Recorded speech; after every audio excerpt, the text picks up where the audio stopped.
एकान्त नाइके झोप्पर टिप्न त्यो त नै त्यही झोप त्यही तीनटा टिप्न लिची खान आउनुहोस् गाइस हाम्रो घर चाहिँ हाइब्रिड दाना नभएको लिची छ 200 रुपैयाँको किलो बेचिरहेको छौँ अहिलेसम्म हजुरहरूले अब सस्तो दिउँला हेर्नुहोस् यति ठुल्ठुलो दाना छ एउटा खाएर देखाउन चाहन्छु मैले वाउ so juicy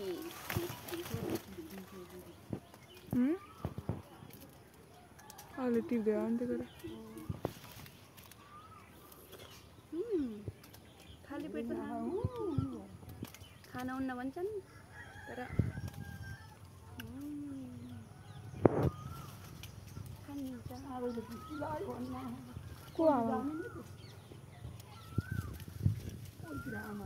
मिठो छ गाइस हो तिमी कुन थालेर खान्छ सुकेको हो नि त थोरै टिप्यो दिदीलाई थोरै टिप्दिस् क्या आफूले टिप्नु पर्छ नि मलाई भने त अन्त म टिपिदिन्थेँ मेरो हात अलि ठिक्कको थियो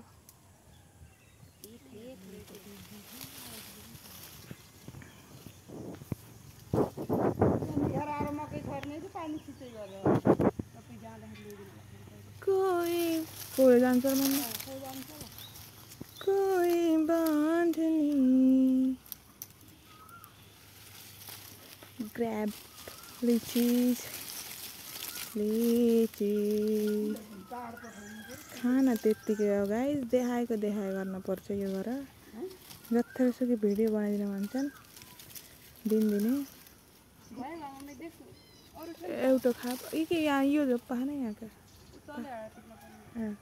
एउटा खाए पर 4 दिनसम्म कराउँछन् गाइस हेर्नु यो गरेर लिची त छ माता रानीले हेरी पड्कै पिटमला भनेर भन्नुभयो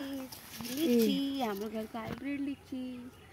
यो त 200 रुपैयाँ किलो भन्दा नि 400-300